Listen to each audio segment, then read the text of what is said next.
not Lynn Ogilvie.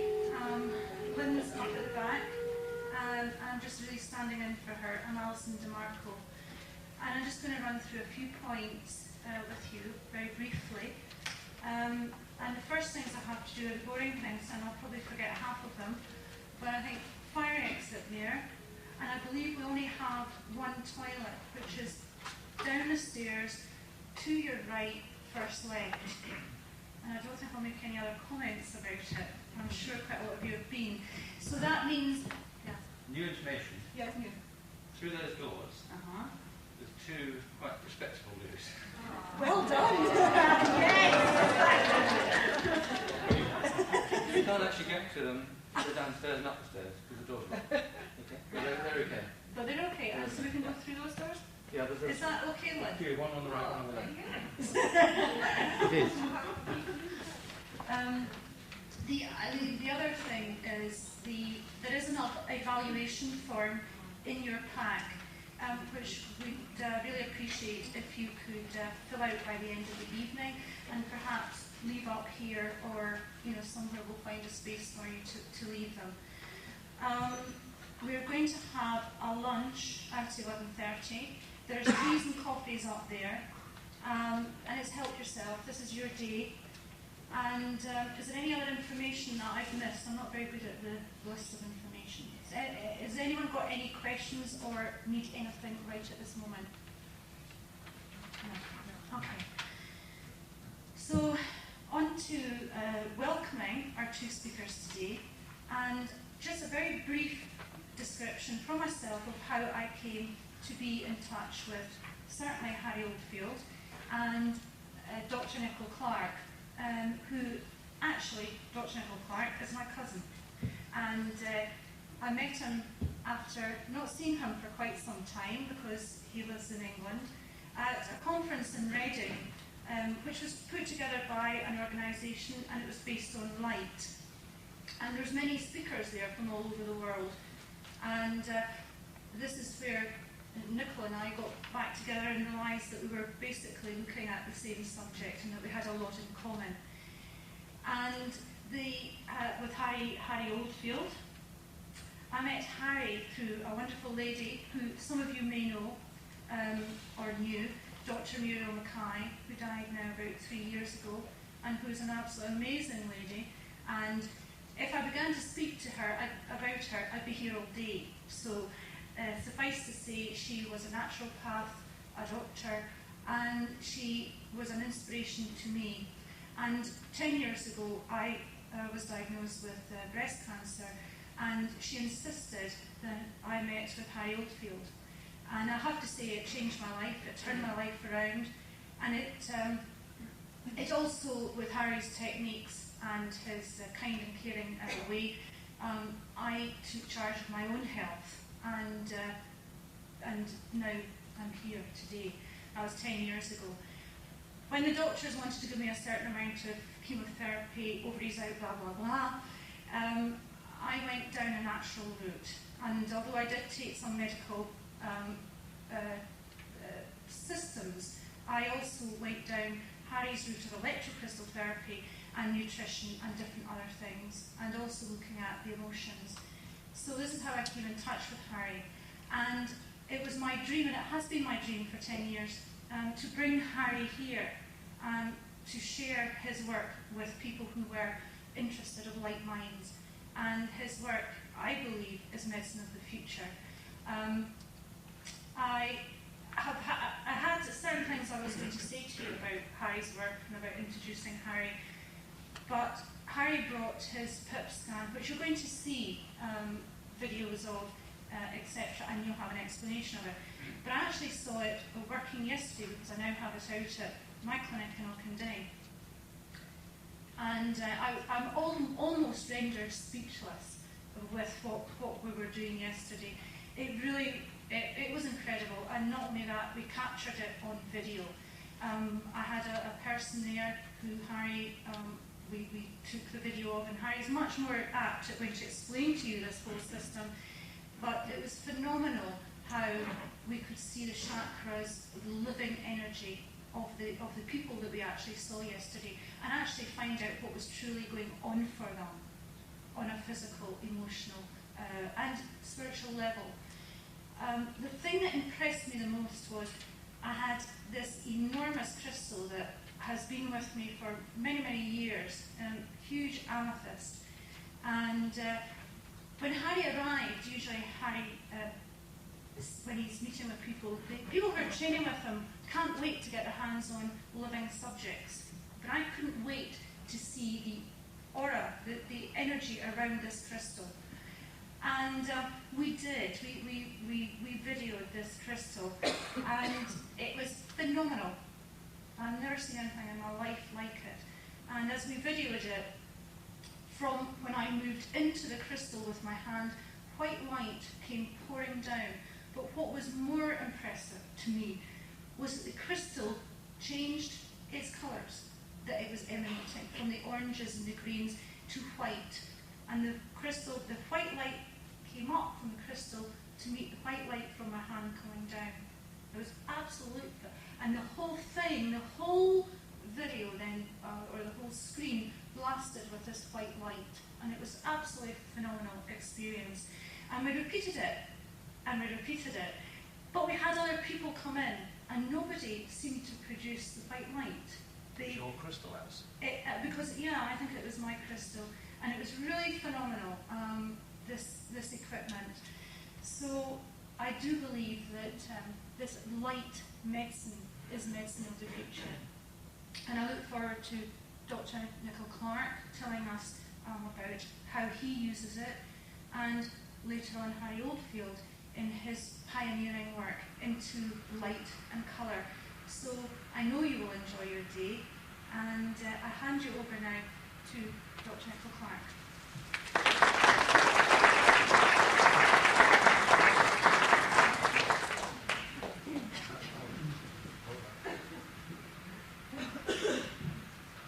Thank you, Alison, and thank you all for coming.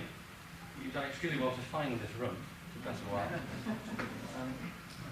We've got quite a long day, so I want to. I've got quite a long session. Alison's given me quite a while to talk to you, so we'll try to make it as interactive as possible. So do feel free to interrupt, ask questions, chat, whatever you want. The idea, I think, is to have a fairly early lunch, about 11:30. Is that right, Alison? Yeah. So the lunch will probably be brought in, and that will be a signal for me to shut up. My main qualification being here is I am Scots, so you'll be pleased to hear, despite my funny accent. And in a minute I'd like to get a little bit of an idea of who you all are, what your interest is, and where you come from. I know we have a famous Edinburgh dentist of repute in the audience, retired, so I think you'll find it quite interesting as to what we're now doing. Very different, I think, from when he trained and worked done in London. I have here, this is stolen from yesterday's Times. The Chief Medical Officer for England, not Scotland, I don't know whether you have a different one, but the English one, Professor Sir Liam Donaldson, emphatically rejected calls to provide single inoculations for measles, mumps and rubella, saying that it would be playing Russian roulette with children's lives. Now, I'm a qualified medical doctor, a conventional doctor, and many years ago, that is precisely what I believed.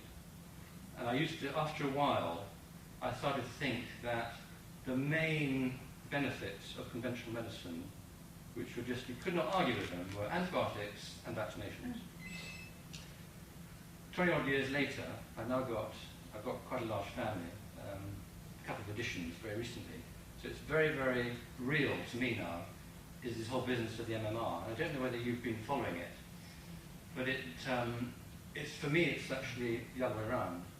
And apparently there are at least 1,000 families in England alone, each of whom had completely normal children, and the day after their babies received the MMR, they changed and they've got autism. Now, if that's not Russian roulette, I don't know what is. So my point here is that I've come from that background of believing everything that conventional medicine has to offer. And as I'll show you, over the course of my career, what happened is I've actually now switched completely. That's not to say there isn't a lot of tremendous benefits from the conventional approach, which we can touch on. But I think what we've got is a sort of pathway from old healthcare to new. It's the sort of old Labour, new Labour sort of split. Personally, I'm actually now well entrenched into the new for my sins. And it's a bit of a lonely journey, it has been, particularly as a doctor, where, as you know, there's tremendous pressure to conform. It's actually extremely reassuring to find people like Harry, who start to, what he's doing is moving science forwards to enable us to explain actually what we've known for thousands of years. But science has never got there, and is now public pressure is demanding that science catch up. And Harry's actually providing the means to do that. And I think it's incredibly exciting. Now, I guess a lot of you people are in this field, otherwise you probably wouldn't have bothered to be here. Can I just ask, what sort of backgrounds have you got? Do we have therapists, practitioners? Physio, okay. Are there any other physiotherapists? Okay, handful of physios. Any colour therapists? Colour therapist, right. Anyone else working with light in any way? And over there, very quietly. What other things are you doing? Can anyone give me some? I just want to get a feel for your background. Crystals and Reiki. Okay. Reflexology. Right. Aromatherapy. Aromatherapy. Okay. Right. Chiropractor. Working with deep emotions. Deep okay. Transpersonal psychologist working at Bristol Council Centre. Oh, right. Okay. Any spiritual healers here? Right. GP. Okay. Any other? Sorry? Clinical psychologist using music and guided imaging. Excellent. Okay. Harmonising. I did harmonising buildings. Right. Any other? Sorry? Christian counsellor. Christian counsellor. Okay. Are there any other conventional medics? Optometrist. Okay. One GP. Can I ask where do you stand on this sort of pathway from what I would describe as conventional to alternative? I mean, are you somebody who's here generally sort of in favour, open-minded, or are you sort of coming to shoot me down? No, I'm Don't want to get my defence of that. I'm really heavily into the university camp. Right. I don't have a huge number of conflicts with the old stuff. I just tend to favour Yeah. the newer approach and Yeah. anything energetically based. Yeah. But as you said, there's not a lot to do with it. Yeah. Is that the same? Are you in a practice? Yeah. And are your colleagues similarly minded? No. No. So that's again, it's a bit lonely, isn't it? That's Yeah. I mean, I think interestingly, in the general practice, I think increasingly GPs are in favour. They have to be, because people are bombarding them with questions and information, and we have this tremendous access to information through the internet, through articles and magazines and seminars and whatever, that we actually now know an awful lot more about all these things that between you all cover. And patients want to know about it. So if the doctor, GP, doesn't, then they get increasingly short shrift, I think. But I'm glad that there's at least one doctor here. But it just shows, here we are in a hospital. And the reason we're in a hospital, Alison, I think that's right, was to give a perfect opportunity for the conventional medical profession to come and hear what this is all about. But they're not interested. Presumably they can find half an hour on a Saturday morning just to come and, even if it's just to shoot his done, but they're just not interested. And I find that quite remarkable, actually. So I think the work of Harry and people will change all that over the next few years.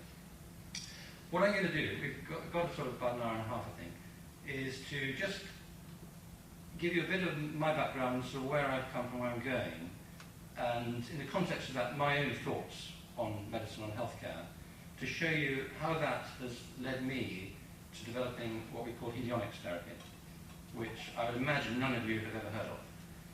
I'll be very surprised if any of you have. It is completely new. There's nothing like it anywhere in the world, and it's practiced from a little shed in a little village in Oxfordshire. Okay? But that's not to say that we aren't making progress. There was quite an interesting conference on light and sound and colour in Cambridge last summer, which was the follow-up to one in Reading a couple of years ago. Was anybody at that? No. That was an occasion when actually quite a lot of people started to hear about this particular approach and found it quite interesting. I'll put that away. Actually, the other interesting thing on this is that it says this new epidemic, new cases being confirmed. I mean, apparently, I think when I was a kid, there was about 100,000 a year. Nobody mentioned it. And we all sort of rushed around to catch it. And mumps, I remember my brother having mumps, and I was sent to catch mumps, and all our friends were sent to go and catch mumps. Incredible. And it says here, only 2 of the 9 cases had been inoculated. I think that's over 20% by my reckoning, 22% in fact. 25% failure rate from this thing straight off. That's in the first 9 cases. It's remarkable.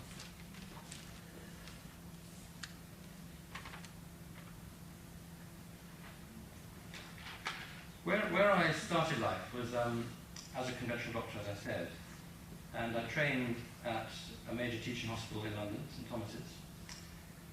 And interestingly, looking back on it, I see that whole process was one of brainwashing. I felt concerned about what I was able to do, a bit disillusioned quite early on, but I felt I had to continue with this, and I wasn't sure where it was going to lead to. And at the end of my qualification, after 5 or 6 years, I felt I was very good at detecting signs of ill health in people and listening to what they had to tell me about their symptoms and coming up with a label, which is a diagnosis in conventional terms. And so I had all these brilliant labels, and I thought, well, what actually do we do with these labels? And then the only solution was label equals drug therapy X, Y, and Z, or cut it out. And we spent a lot of time studying pharmacology. I did a complete course in pharmacology, and I had a complete exam in pharmacology, which was a major part of passing my medical finals. I didn't actually have a single day discussing nutrition. And that's alarming. I don't think things have changed dramatically. So there we were, taught as medical students the pharmaceutical approach to medicine, and it's ingrained right from day one. And that is one of the biggest battles that we currently face, is that the doctors have had so much of this that is their reality, and it's extremely difficult to move away from it. Because A, what you've been taught, and B, your entire career depends on towing the line. Because the people who decide where you go next are basically people whose status, whose careers depend on pharmaceutical research, funded by pharmaceutical companies. Everything about their work, now, being probably a little bit outrageous here, is dependent on pharmaceutical medicine. And so I could sort of see this. I could also see that if you left patients alone, they get better. And what I would try to do was to not interfere. And you also realise that it's the nurses that run the medical profession, and the doctors basically are interfering all the time. Sorry. Now, interestingly, I didn't know this at the time. I only discovered this quite recently, but it goes back to the turn of the century, when the American Medical Association was purchased by basically the Rockefeller Foundation and Standard Oil to huge chemical concerns. And they, having bought the American Medical Association, they then determined precisely what students were allowed to learn, and this whole business of pharmaceutical prescribing started. At the same time, naturopathy, light therapy, homeopathy was buried. It was outlawed. You were shut in prison if you dared think about it. And that situation in America has not changed drastically. If I was doing what I'm now doing in Oxfordshire, in America, I probably wouldn't be here, because I'd probably be in prison. And if it wasn't prison, I'd have had the inland revenue on me, all sorts of techniques to shut me up. So at the moment, we're actually very lucky in this country. We can go a certain distance without being sort of silenced. And it's a bit alarmist now, but it's true. And there are endless stories of cancer therapies which work very, very well being squashed back. And that whole climate is what, to some extent, is blocking this move from old to new healthcare.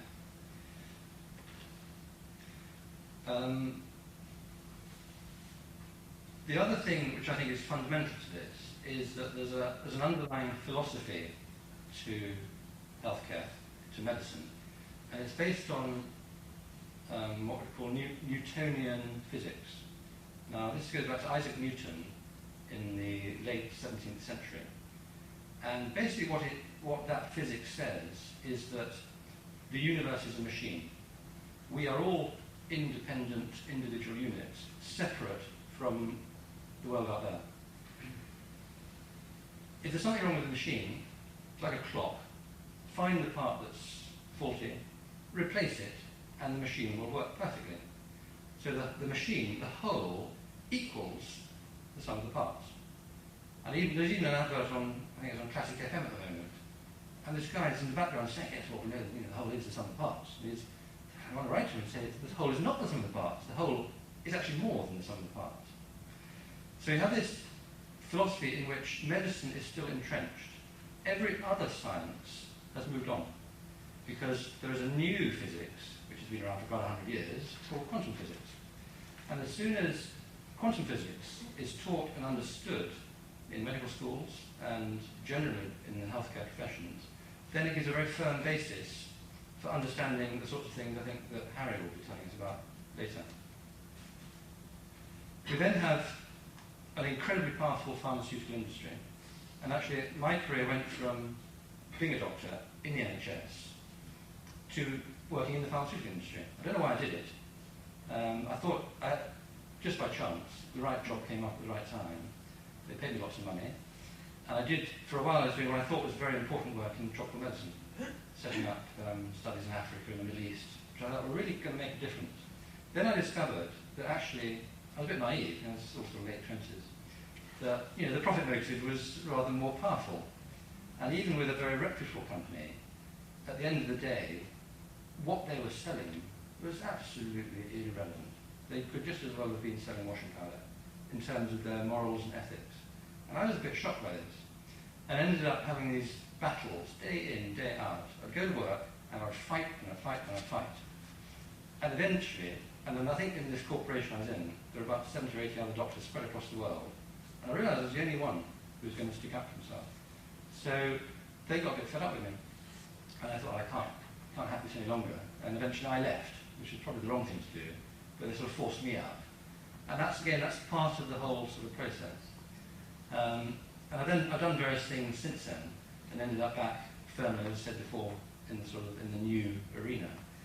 But that was quite a shock to me, to see how they operated, and also actually what the strength of the pharmaceutical cartel. And there's some very interesting books written about this idea of a cartel, which you really think, it can't be true. But it is. And it all goes back to the early 30s, when there was a German company called IG Farben, which incidentally sort of basically ran Auschwitz and places, which joined forces with all the major pharmaceutical companies. And it's still there. They've got all sorts of cross-directorships and cross-marriages and cross-holdings, and to all intents and purposes, the whole thing has been dismantled. But it's all there. All the little connections are all there. And that group controls medicine. So we're now in a situation whereby what's happening is you see that with this incredible rise in alternative approaches, we've been allowed just to get on with it for many years. Just a little flea on the back of an elephant. But now, it's like they're beginning to stand up and take notice. And so there's a little subtle campaign to start squashing it all. Just quietly get rid of this, get rid of that. Interestingly, apparently, there's now about a 25% reduction in the amount of newspaper magazine articles on comprehensive healthcare in the last year. There was sort of word afoot that it has to be reduced. when we did this light conference in the summer, again, it was an international conference, people come from all over the world. It was the second of its kind, and not a single journalist came. I think one person came, and I don't think anything's been written about it. They were actually not allowed to come. Somewhere, the little tentacles are reaching out and saying, okay. You find little articles in the paper about St. John's wort, fantastic herb, treatment of depression. Suddenly, dangerous, side effects, nasty, don't want to touch that, interferes with the real treatment of other real pharmaceuticals.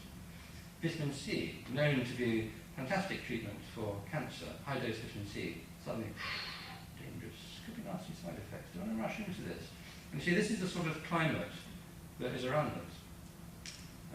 So it is this pathway is not easy, and I think it's meetings like this which are a really important part of that process. There's also the very traditional scientific approach to life, which is if you can't see it, it doesn't exist. There is very entrenched opinion about most matters scientific, and this has been going on throughout history. Go back to the likes of Galileo, who was practically burnt at the stake for suggesting that the Earth went round the Sun. I suppose the other way around. I think it's the other way around. Newton, Harvey, who dared to suggest that the heart actually pumped blood around the body and through things called arteries. He was banished. There's all sorts of situations throughout history. There's one particularly interesting example recently, which I'll come to in a minute, by a chap called Jacques Benveniste, whose work underpins a lot of what we're doing and what is going on in the alternative field. There's a guy called Semmelweis who worked, I think, in Vienna, and he was sacked. He was the head of the obstetrics and gynecology department, and he was sacked for daring to suggest that midwives should wash their hands, because he reckoned there was some link in terms of sort of transmission of infection through dirty hands. He was sacked for this. Outrageous suggestion. How could this possibly be? There was an interesting example with scurvy.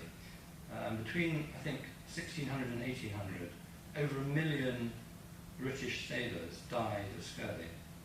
And in 1543, a Frenchman who was somewhere in Canada, and his ship was pulled up, and the crew went down with scurvy. And a local native North American Indian came up and suggested, he gave him a mixture of sort of root of this and bark of that and some various bits and pieces, and said, give this to your men. And he did, and they all recovered within days, completely cured. And he went back and announced this to the world. And it wasn't for another 200 years that people actually took notice. And it eventually was proven, I think, in the mid-18th century by an English sub-lieutenant or something, that taking limes and oranges, you could get rid of scurvy. But it wasn't for another 50 years that did anything about it. And I suspect that Harry's he's a bit in this position. Probably, he's probably in people. I mean, I started one of his books on the train yesterday, and I managed to get about halfway through it.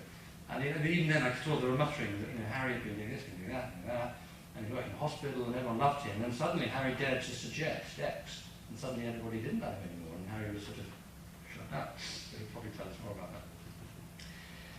So that's on the one hand. We've got this, the way that we're taught medicine, in very entrenched thinking about pharmaceuticals, the power of the drug industry, rigid thinking about science in general. You can't change opinion.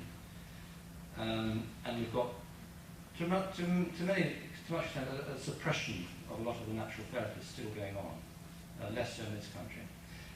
On the other side, we've got a lot of positive things. And underpinning, I think it's very important to have a scientific underpinning for what we're trying to do, because that's the only way people really stand up and listen. And we've got quantum physics. I don't know whether any of you understand quantum physics. I don't. It's extremely complex, way beyond me. But there's sort of elements of it which seem to make sense to me. And in a nutshell, I'll tell you my impression of quantum physics before Harry probably gives us the scientist view. But effectively what we are, once you start getting down to atoms and subatomic, what we find is that there's nothing there. We are 99.999% space. And what we are, therefore, is vibrating energy fields. And I like to think of the body, and I may be wrong, but at least it helps the way I think, as a series of energy fields, all working together, a bit like an orchestra. Now, what happens with the orchestra is say you're an orchestra and I'm the conductor, and the violas over there somewhere start playing out a tune. Initially, no great dramas, but after a while, then the whole piece of music starts to suffer.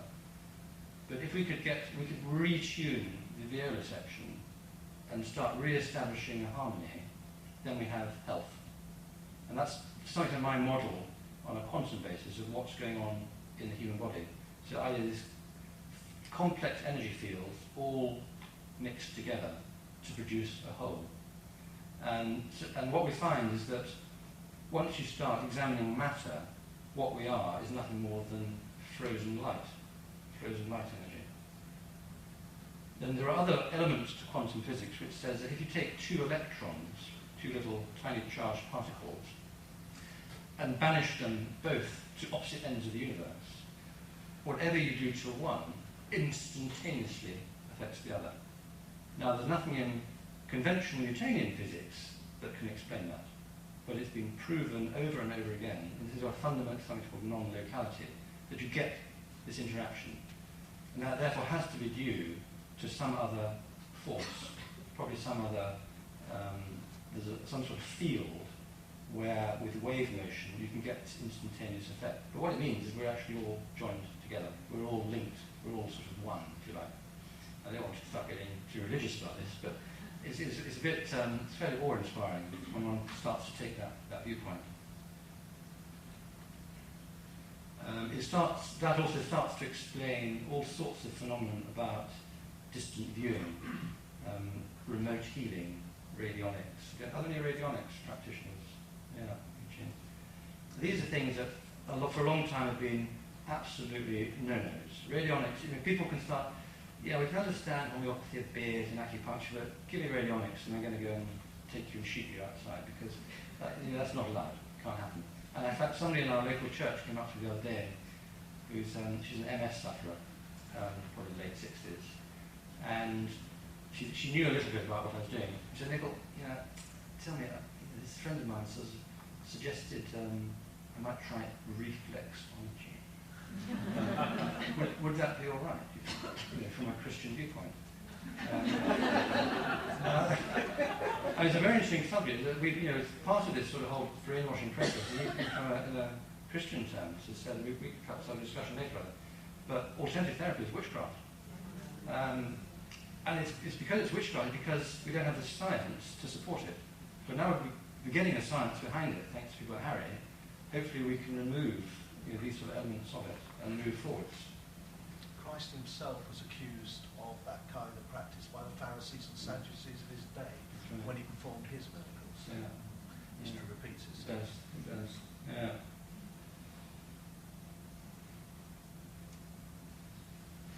So we've got on our side good old quantum physics. And every day more and more new discoveries are being made which help support where we're going with what we call alternative complementary therapy, parallel medicine. I'm not going to use the word integrated because we're not really that integrated yet with conventional medicine, but that's where we're going. And what you find is that it actually helps to explain medical traditions that are thousands of years old. Acupuncture, homeopathy is not that old, but acupuncture is Ayurvedic medicine, and traditional Chinese medicine. Well, if these things have been around for thousands of years, how can we be so arrogant to suggest that our medicine of today, which is about 50 years old, is right and they're wrong? And why is ours better? And that always seems to me a complete nonsense. So we've got quantum physics, and then we've got this huge growth in alternative medicine. And it's interesting to reflect on why that is happening now. 10 years ago, it was a very, very different story. Charles here, my favourite dentist from Edinburgh, happens to be my uncle, so I have to say this. He's keeping a close eye on this today. you know, I'm sure when he was training and he was practicing, everything was very much the conventional way of doing things. And I'm sure he wouldn't, if I asked him, he would not, and I said to him, but Charles, what about acupuncture, meridians, and the teeth? How is it you've got dentists looking after teeth and doctors looking after the rest of the body, and they don't actually have any link between the two? How can that be in a body, if you start looking holistically? The teeth must be really important elements of the body. We had a patient the other day, I'll tell you how we treated him in a minute, but he'd been complaining of a dental abscess forming, a huge amount of pain, and he's very close to the work I'm doing. So rather than go to his dentist, he came and had a therapy with us, which basically just involved a sort of holistic treatment with light and sound, and the pain in his teeth disappeared completely. I didn't touch his teeth, when they never even opened his mouth. So there has to be some other link there, which is interesting. So we've got this big rise in alternative traditions, supported by the great medical traditions of the past. And I think it's supported by this huge increase in available information. People just beginning to get sick and tired of the old way, intuitively knowing it's wrong. Huge numbers of people like yourselves providing very good alternative services. We've got the age of Aquarius, and there's all sorts of things, there's probably all sorts of other things, which I don't remember, which are helping drive this movement.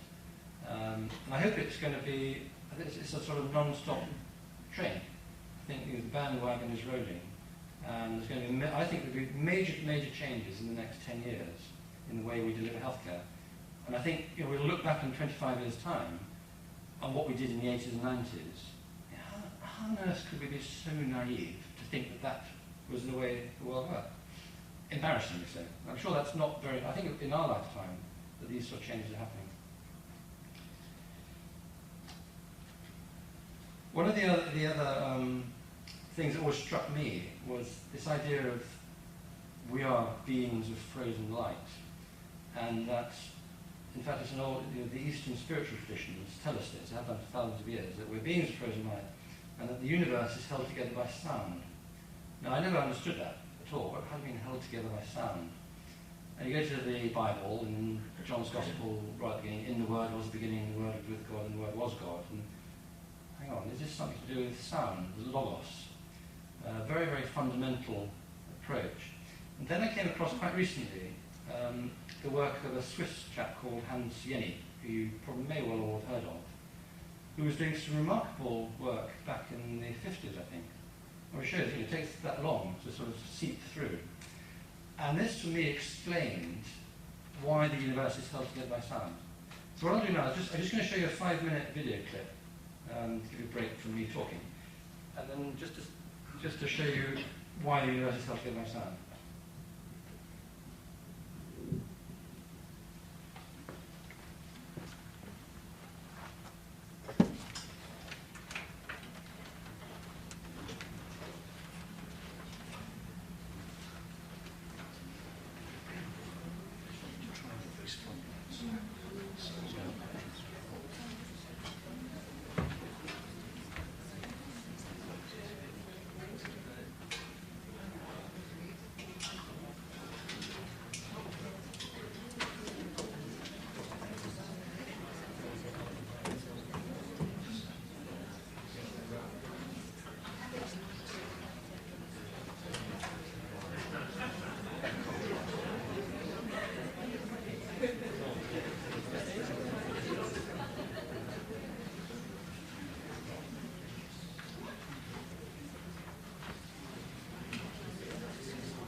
This is just about 5 minutes describing the work of this chap Helionie. Now, what he basically is doing is he takes little trays with sand. And there's also a special substance I think used called lycopodium, but it's basically very, very simple. It's something you could do at home, probably with a tray and some flour or some sand or something. So he takes a little tray of sand and he subjects that tray of sand to different frequencies of sound. And you'll see extraordinary things happen. Okay? Right.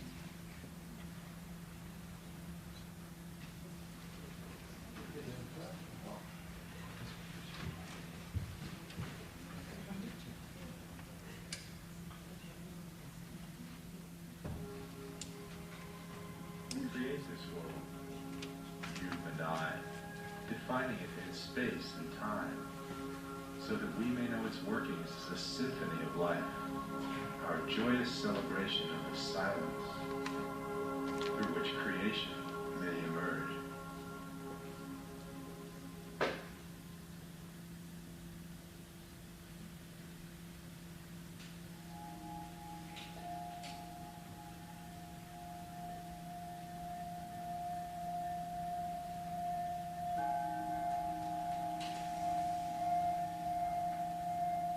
Helionie has shown with his films that particular tones, one tone in particular, when vibrating sand which has been placed on a metal plate, can change the shape of the sand. It will take form into particular mandalas or shapes. And then when the tone is played louder or higher, another frequency is played, the shape changes.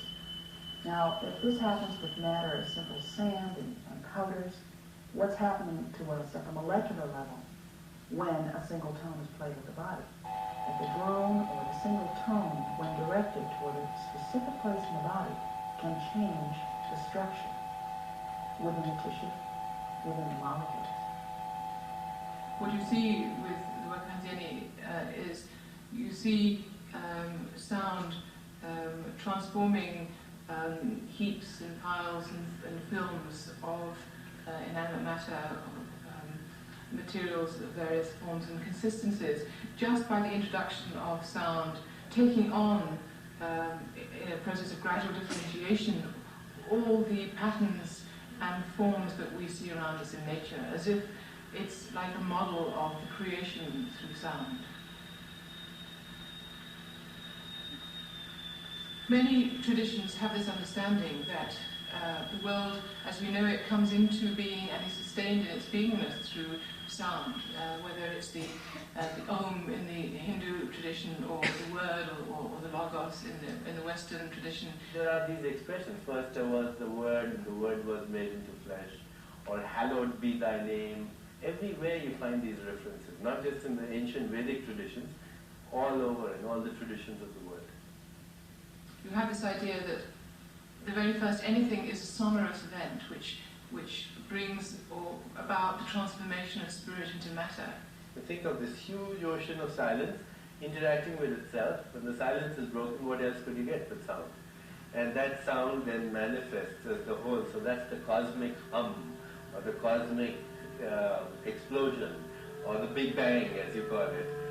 But there's different ways of expressing the same idea, that sound creates form. In India, as you know, there's this whole tradition of mantra healing, for example, of primordial sounds. And here there are sounds that are taken that elicit very specific forms. If I make the sound A, after a while it will vibrate every cell in my body. Similarly, the other vowel sounds. Then there are other sounds that will bounce off specific organs more than anything else. For example, the sound it will vibrate more in the ears.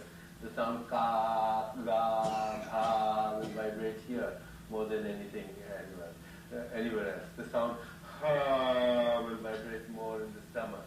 The sound ma will vibrate more in the sinus cavity. Just a simple, well-known primordial sound known as Om. Anytime you make that sound in front of a drop of oil, for example, or a drop of water, it will manifest into a distinct form known as the Shri Yantra. The human voice can also be made visible with a simple apparatus. The various vowels show typical characteristics depending on the nature of their sound. We can see the spectrum, as it were, of the sounds.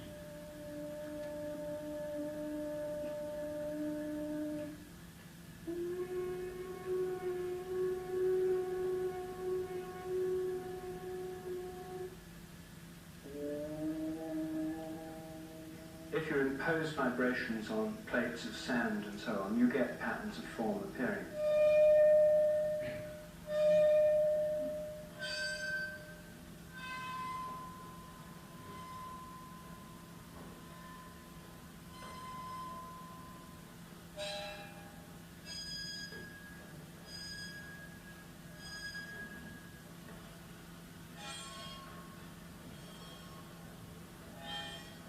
the forms in nature are not due to vibrations being imposed from outside on passive particles.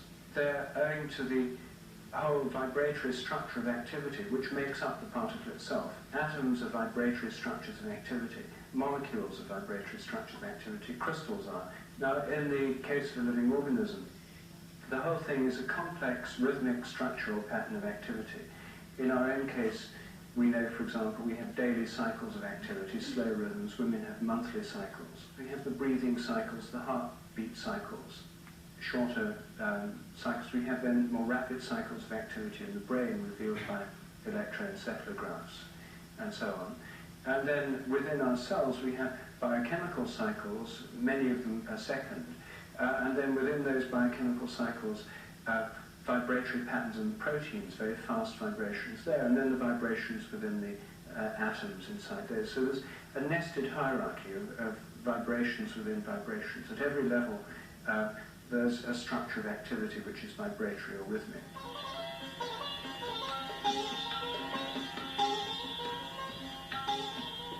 One of the main differences, I think, between Gandharva-Vedic music and any other music in the world, and that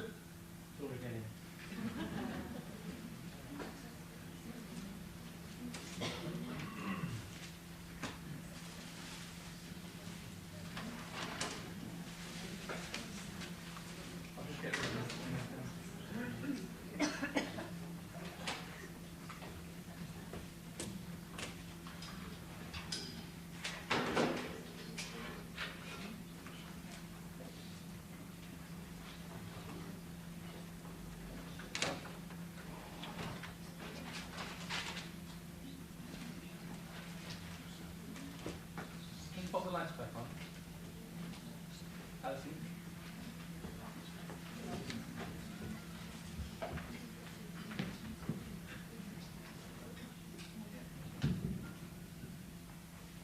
I don't know about you, I find that quite remarkable actually. This idea of sound creates form, but what happens is when you take the sound away, nothing. And so somehow that is a good picture for me to say, well, the sound, the universe is held together by sound.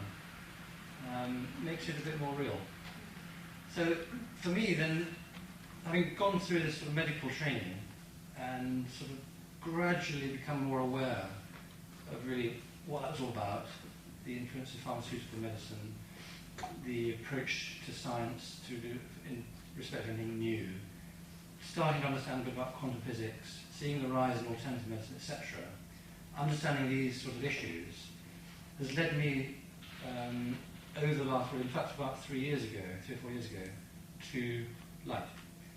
Now, for me, when I first heard about it, it was literally just like a light going on. I've been a bit in the wilderness, and I went off and did a business degree, an MBA, it's called in Holland. I come back, I was working for a sort of little consultancy, a bit of this, bit of that, and pretty sort of knew I wasn't in the right place. Out of the blue one day, another cousin, different side of the family, rang me up and said, Nichol, you know, you're a doctor, you should know about light. And I thought, okay, sad, is that what you mean? He said, well, yeah, but a bit more than that. And this guy, who I hadn't seen for years, extraordinary, but his father and my mother, you know, keep on very close terms. So I sort of kept track of where he was. We hadn't seen each other for a long time. And he'd made an investment in a lighting company. He's a sort of entrepreneurial sort.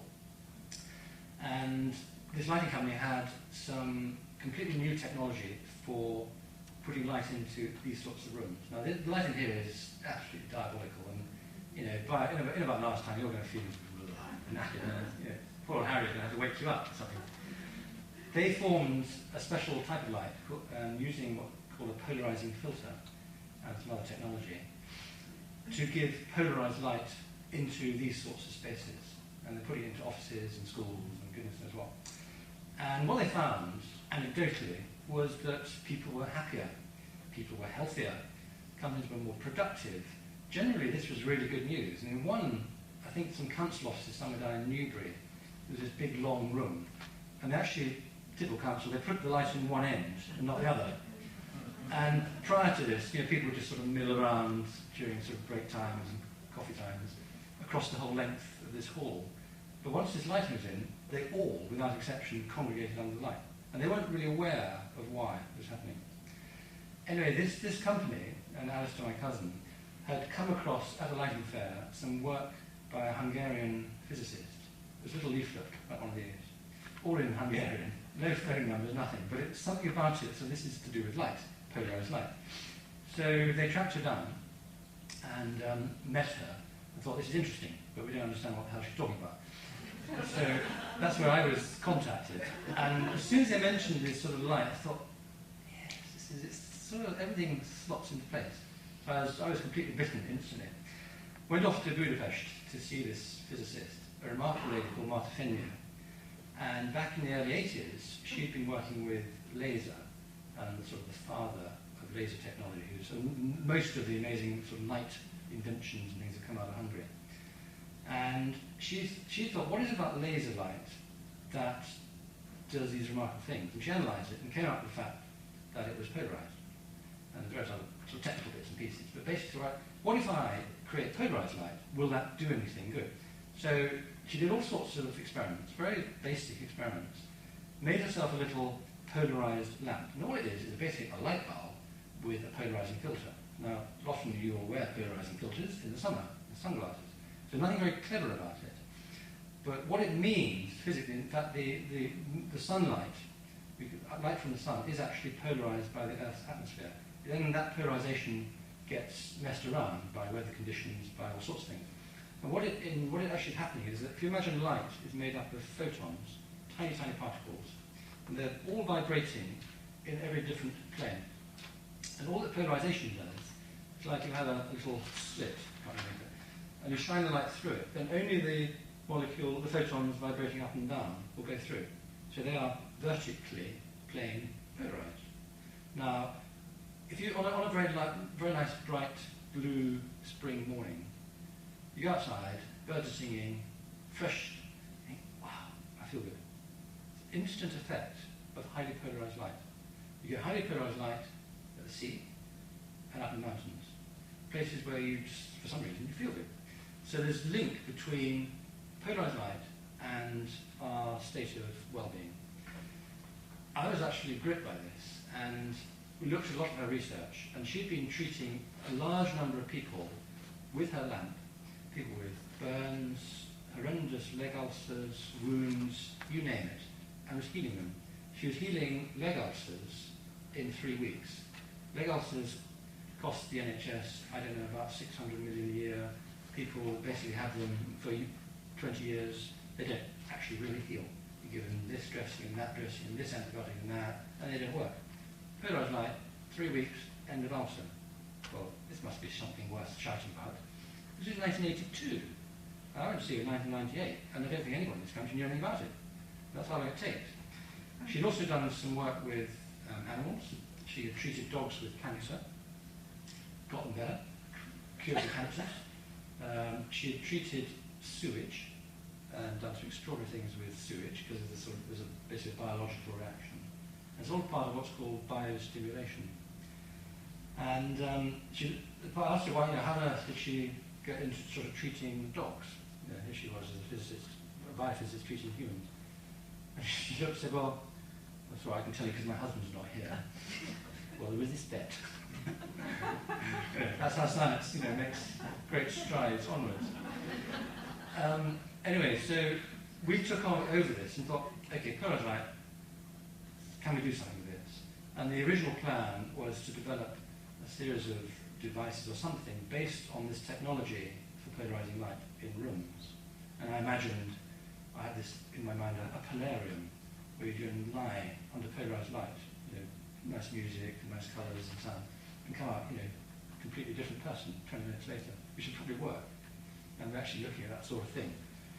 But we had various sort of technical problems with the people who were developing it, the technology. And although my cousin was the chairman of the company, he found it extremely difficult to persuade his other directors of what we were doing was going to be a good idea. And they got very greedy and sort of that's ours, what you'd have. So we basically went off on our own and set up a company which we called Helionics, from this new science, helionics is a new science, you'll hear a lot about helionics. the name arose one afternoon when we thought, Helios, the sun, okay, Helionics sounds good. So this is how Helionics arose. About this time, when I was looking at the whole thing of light, and I don't know, but there's a lot of light used in medicine. There's all sorts of different light therapies. Lasers, soft tissue lasers are used. It's the whole wide range of colour therapy, and some of your colour therapists. There's blue light used in my group, just had two little babies, twins, and one of them was jaundiced, premature, so one goes to blue light. It's infrared light is used.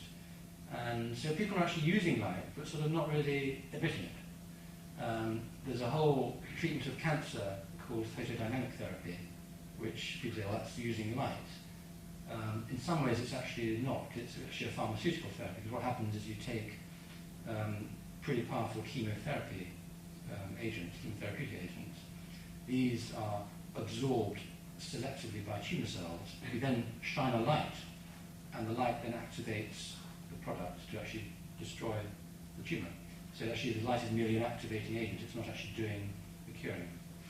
So we've got this wide range of things going on with light. And about this time, the time of this conference in Reading, I met up with a chap called Simon Goodrich, and the whole thing was very synchronous. I won't go into details, but I was put in touch with him, and it turned out that he was living and working about half a mile from where I spent most of my childhood, which was interesting as a link here.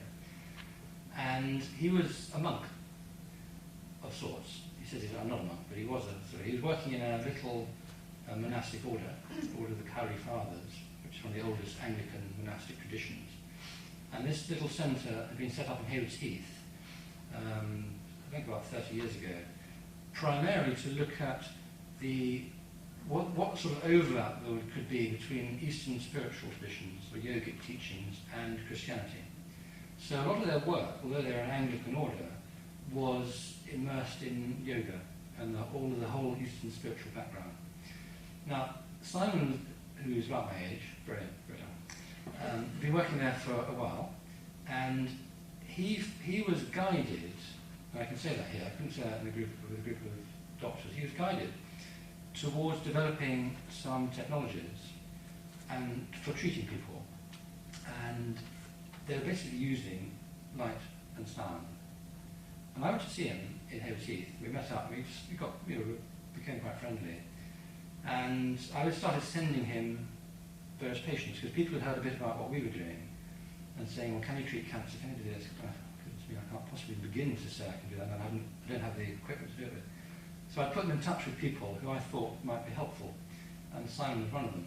So he started getting quite a few cancer patients, and people heard about him locally, and he couldn't advertise or anything like that, he couldn't really tell anybody what he was doing. But if people found out about him, they went to him.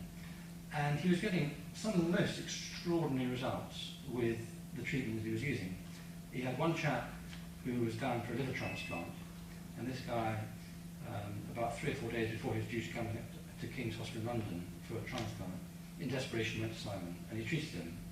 And when this chap went to King's the following week, he didn't need a liver transplant anymore. He had another chap who was acutely breathless from cardiac failure, treated him 2 or 3 times. The chap came in one day and said, I just ran from my bus this morning. I didn't realise at the time, but I ran about 200 yards and jumped on it. So I couldn't walk 2 metres, 2 months ago. So I thought, wow, this is really dramatic stuff. Couldn't really explain what was going on, but thought there's got to be something behind it. And one day I took the mother of a friend of mine down, who had quite severe breast cancer. And she was actually a Russian lady, and she'd been through the whole gamut of alternative approaches. And it was the first time I actually really watched Simon treat somebody. And he had this little room in this so-called monastery. It's just a building in Haywards Heath in the town. And I went upstairs and took her shoes off and sat down. There's various sort of machines and things going, and red diodes flashing, and he closed the door and blackout curtains came down, actually to get rid of all extraneous light.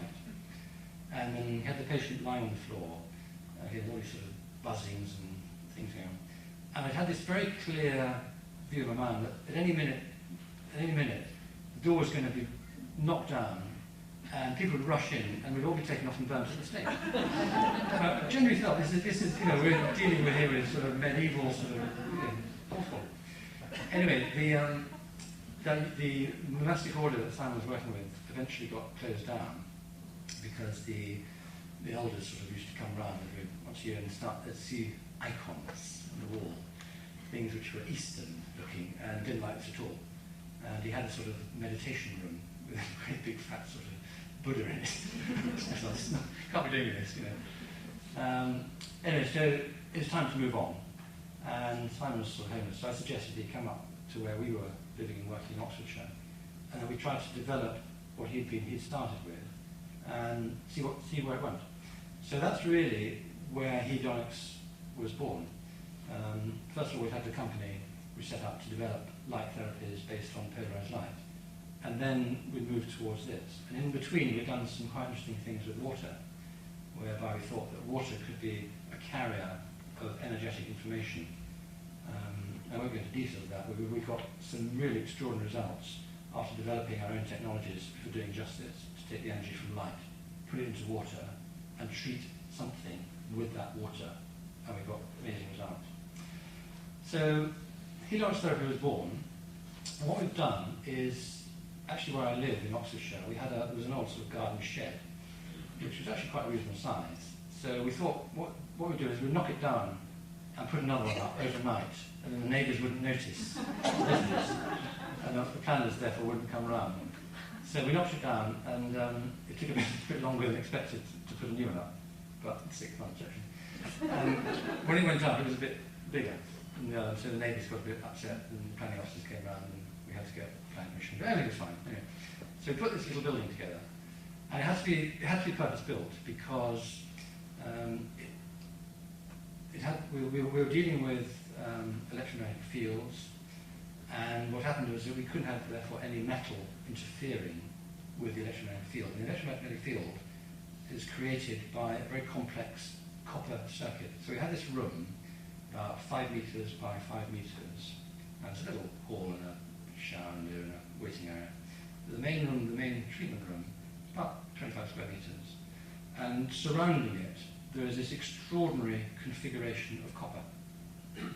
And it's all interlinking, and there's a bed in the middle, and I'll show you some pictures in a second. It's linked up to the copper, and the copper runs up to the roof, and there's a thing on the tiles outside, and the whole thing is connected to the universe. It's not connected to any plugs or anything. So we had to purpose build the whole unit so there's no metal interfering with the copper, because effectively what happens is the patient lies in an electromagnetic field generated by the copper circuit, which meant that the wiring had to be different, the plumbing had to be different, the hinges on the doors, etc., etc. And so we created this building. And Simon, I suppose over about the last 6 or 9 months, we've effectively been open for business, treating people. And that's quite a difficult thing to do, because we can't rush out and say, this is this, and this is what we do, and come along and we'll heal you or cure you. So we had to rely on word of mouth, friends, colleagues, associates, and just gradually people begin to hear about us. And we've had quite a few radio sort of phone-in things. So people heard of us through local radio. We've actually had 2 television stations come and have a look at it. One was a local channel called Oxford 6, which is pretty amateurish, but they say they've got a sort of 50,000 person audience. I don't know how you actually find Oxford 6, but it's apparently that. And the other one, and then some more people came down, and I thought this was another version of Oxford 6, and we showed them around, and we had a chat, and was interviewed and everything. And then just as the girl who was doing the interview left, I said, which channel are you? Because I wanted to find out so I could look it. And I said, it's 6. No, it's channel 3. It's called Central News, actually, which is the main sort of ITV news bulletin we get. So that was quite, we've got to be a bit careful with what we're doing, what we're saying. So what I'll do now is I'll just show you some pictures of the clinic, and I'll tell you a bit more about what actually is involved in it. Okay, we'll just do that on an overhead projector.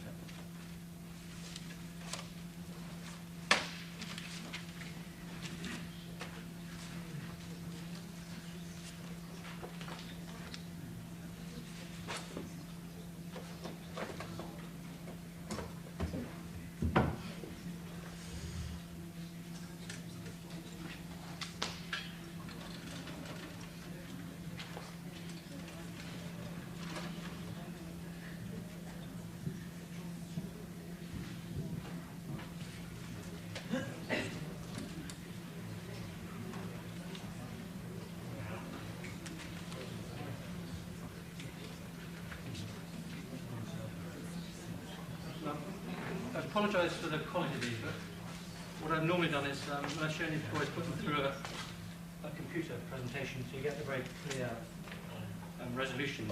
But we didn't have that. We're not actually allowed to use all of their gear here. So what I've done is just printed them onto just some transparency. So you just get the feel, but they're not particularly clear.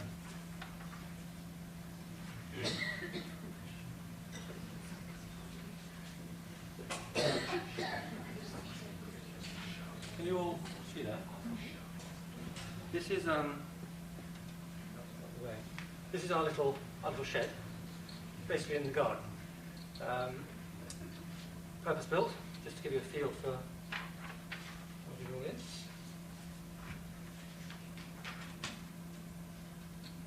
That's the side. You see up there. These are just windows. These other two highlights, skylights. That thing there is part of this copper circuit. Of course, the planning officers couldn't find a category to put it in. They didn't have any boxes because it's not a satellite dish, and so I said, well, it's just forget about it. So fortunately, they didn't argue about it.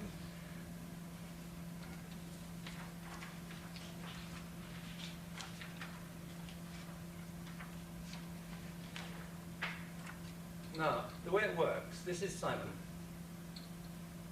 In the clinic, we've got a cupboard, that's the cupboard, with about 10,000 remedies in it. And these range from homeopathics to traditional Chinese herbs, Ayurvedic herbs, Western herbs, enzymes, minerals, flower essences, essential oils, you name it. We've got it, probably somewhere in there. That is the fundamental, the starting point for what the therapy involves. It's probably easier perhaps if I explain to you a little bit further now. The patient will come in and Simon will diagnose them as requiring certain remedies from this mix of 10,000. So he'll pick out 1, 2, 3, 4, 5. And it'll be a different set of remedies every single visit for every single patient. Nothing to do with diagnoses in terms of labels. So I get this treatment about once every 3 weeks. And every single time is different. I don't think I've ever had the same thing twice. And he works completely intuitively, and he picks them out in about 3 minutes flat. I don't even have to be in the room for him to work them out. He's a very, very gifted healer, and I'm very happy with that. Now, a lot of people say, what on earth's going on here? One of the challenges we have, and from a scientific viewpoint, is, well, how can we replicate what he's doing? We get computer software programs, and there is stuff out there which I suspect doesn't come anywhere near it, but it's a starting point. So we need to try, and Simon is convinced that we can actually relatively easily train people to do what he's doing. You could do it using kinesiology. You can do it using what's called EAV, electroacupuncture, which some of you may know about. So there are systems available, but they'll take quite a long time. So I think, well, great. Simon's got a sort of direct line.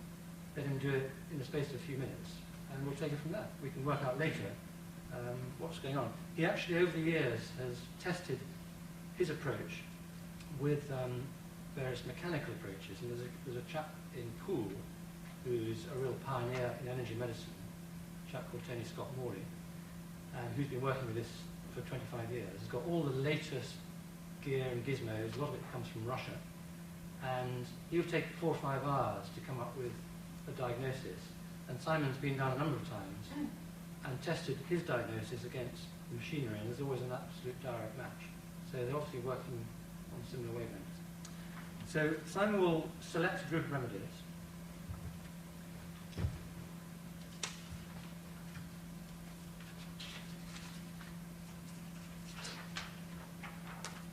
We'll also select, it's probably not very clear, but we've got hundreds and hundreds of crystals, which he's picked up over the years. He doesn't know anything about crystals, but he goes on and he acquires them. Somewhere, I think, in the West Country, he went in a very good source of crystals. And he went in and sort of bought a whole load. And the chap said, wow, you must know your crystal. These are some very special things here. So these ones I've basically been told to get. So 1 or 2 or 3 crystals will be picked out for each patient. And we'll see what happens to that in a minute. Quite how you do that on a conventional basis, I haven't a clue yet, but we'll get there one day. This is the room itself. Pointer or something. Put a pointer, have you? There's a laser on the point just here. If it's working. Yes, great. This is the, that's the cupboard there, comes over here with all the remedies in it. Patient lies on the bed in the middle. You see there, that's a little piece of copper. And there's this incredible configuration of copper under the bed. Everywhere is linked up, and the copper runs all the way around the corners of the room. Very, very complex circuit, which was, again, Simon was basically guided as to what it should be. It's then, there's a little copper bracelet there, and a copper bracelet there. That may or may not be put around a wrist. That may or may not be put around an ankle. There are actually 2 copper circuits, which this actually provides a sort of link between them. But it's also linked up, this is actually linked to something here, which I'll show you in another picture, which again is linked up to the thing on the roof. And it's also earthed outside, etc. Now, because it runs all around the room, the patient is actually lying in an electromagnetic field once the whole thing is activated. So they lie on the bed, and they're then immersed in light, sound, whilst being bathed in an electromagnetic field. And I'll show you some equipment in a second, but basically what happens is we're picking up the frequencies of the remedies. We are amplifying them and then modulating laser light with the frequencies of the remedies. So if you imagine light having a waveform, we're adding another form to that energy pattern to get a modulated, a different pattern. Now that then is beamed to the patient who's lying on the bed with a crystal, usually lie on their stomachs, and we put 1, 2 or 3 crystals down their spine. And one of the parts of the treatment involves quite, it's a low intensity laser, it's a high voltage machine. For about half a second, gives them a pulse of light through each of those crystals, literally half a second. So what's happening is that that light which is being put into the body has in it the information from the remedies that have been picked out of the cupboard. Okay? Now at the same time, through a fairly simple system, you convert the light energy into sound. And you can do that just with a little photocell and an amplifier. You can go from light to sound and back again very, very easily. So the same information is then put into a sound system. You add a range of other sounds to it, and then that is then fed into these speakers. You've got just fairly standard speakers. So the patient is lying with their head immersed in the sound of the remedies. So they've got light on the crystals on the back, they're lying in the sound, and they're immersed in an electromagnetic field, because what we also do is taking that starting energetic information from the remedies, and through a simple little magnetic coil, which is just lying on the copper circuit, that puts those same remedies into the circuit running around the room. So the patient then is getting from 3 different sources that energetic information.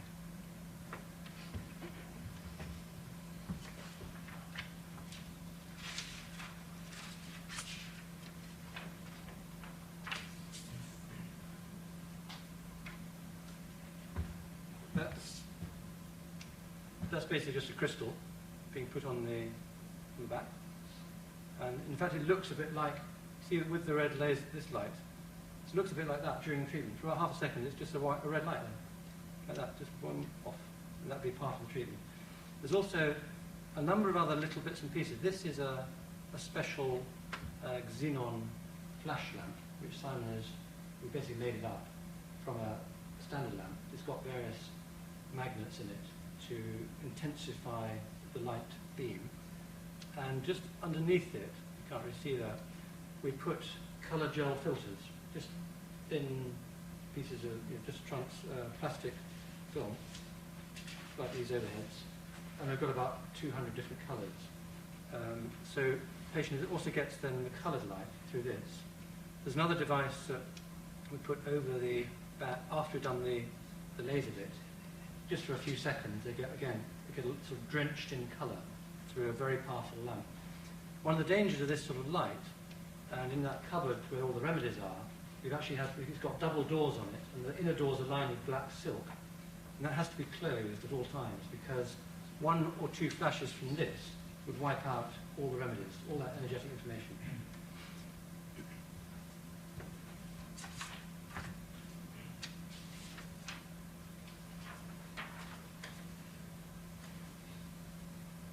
Just another view of a patient being treated. This is another lamp, which is actually it's available through a company in Germany. It's a 128 diode laser, low intensity, with lots of different frequencies included in it. And it's part of the treatment. We're not quite sure what it's really there for, but it appears to have significant beneficial effect. It's actually used on its own in Germany for the treatment of certain cancers. What we tend to do is at the beginning of the therapy and at the end, is you just lie under it. Sometimes it's like you lie with your face in it, but you keep your eyes closed, although it's not dangerous, just to make sure. Or you're lying like this. This is actually shining on this chap's back at the moment, maybe on for 8 minutes at a time. The first time you actually look at this light, it's incredibly soothing, and just on its own, it would probably be very, very stimulating. You get these beautiful colours coming up behind your closed eyelids.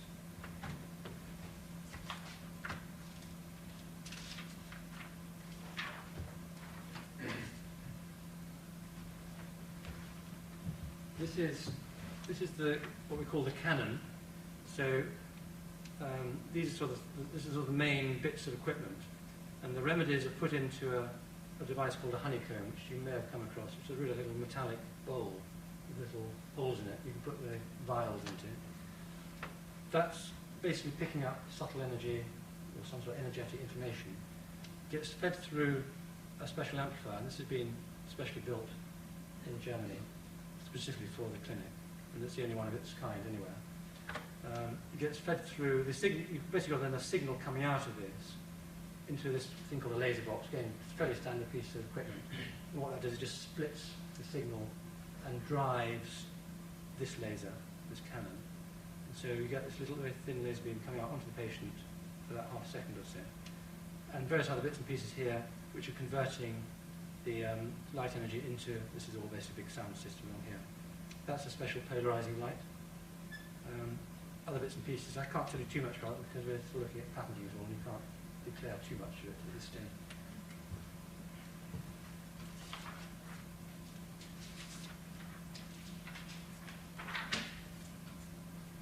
That's just a picture of Simon actually treating somebody with the laser. Sound system over here.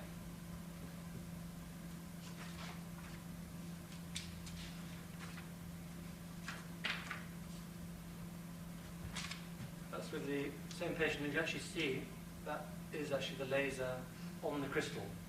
And what happens with some of the crystals, you get this beautiful sort of red glow over the whole crystal. Because it's actually quite difficult to sort of pinpoint the crystal in the dark, because all the lights have to be off while we're treating people. So there's no interference from natural light onto the actual treatment process.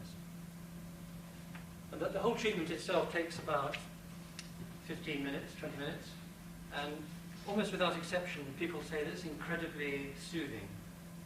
I usually tend to fall asleep when I'm having it.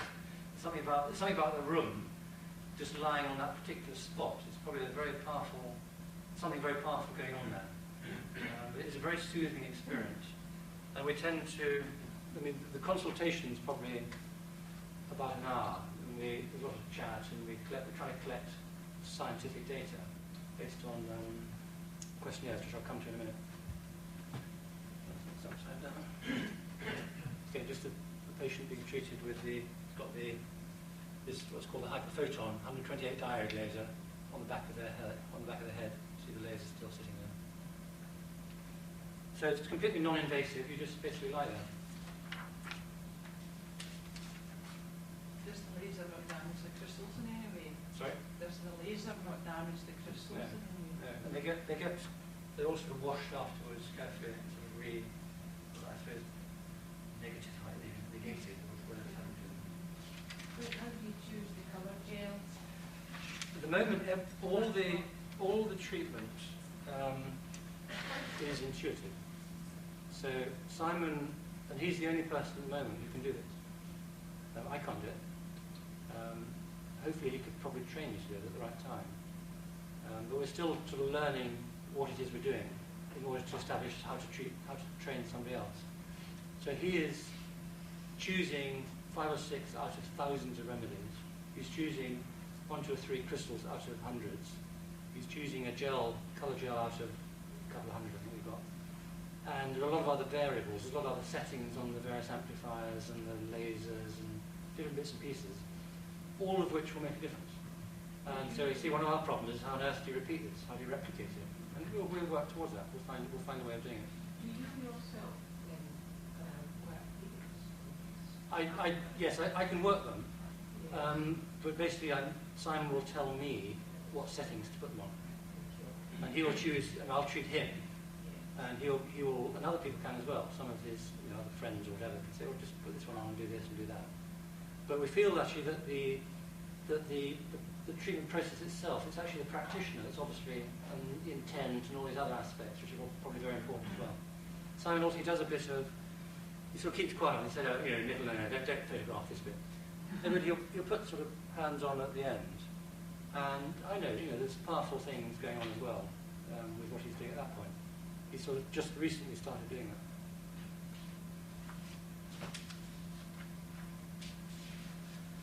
Out of interest, could you not let the patient choose their own colours and then let Simon choose them and see how that... It'd be quite interesting, yeah.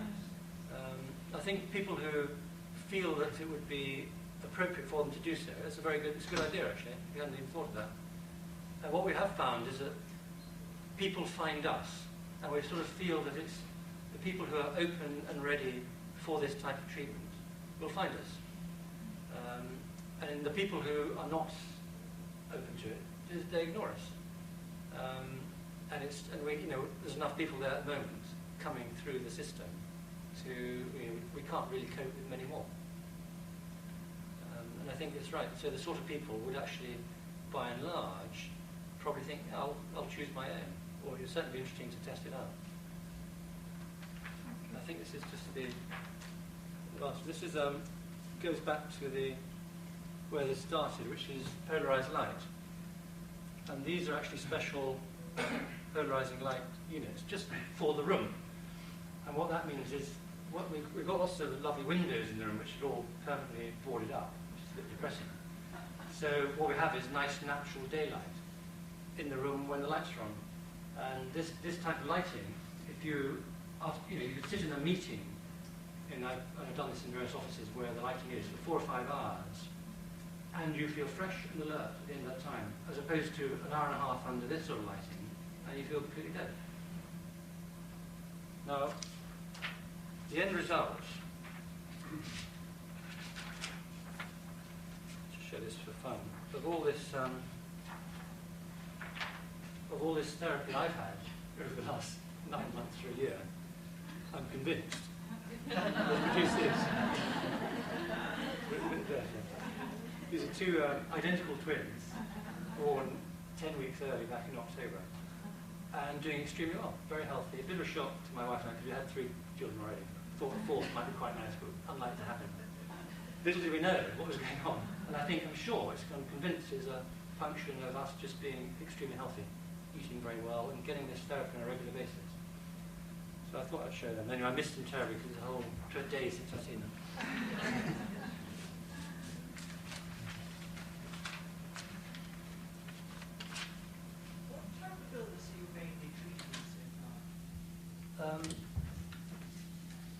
left it to chance as to what comes through the door. And what we found was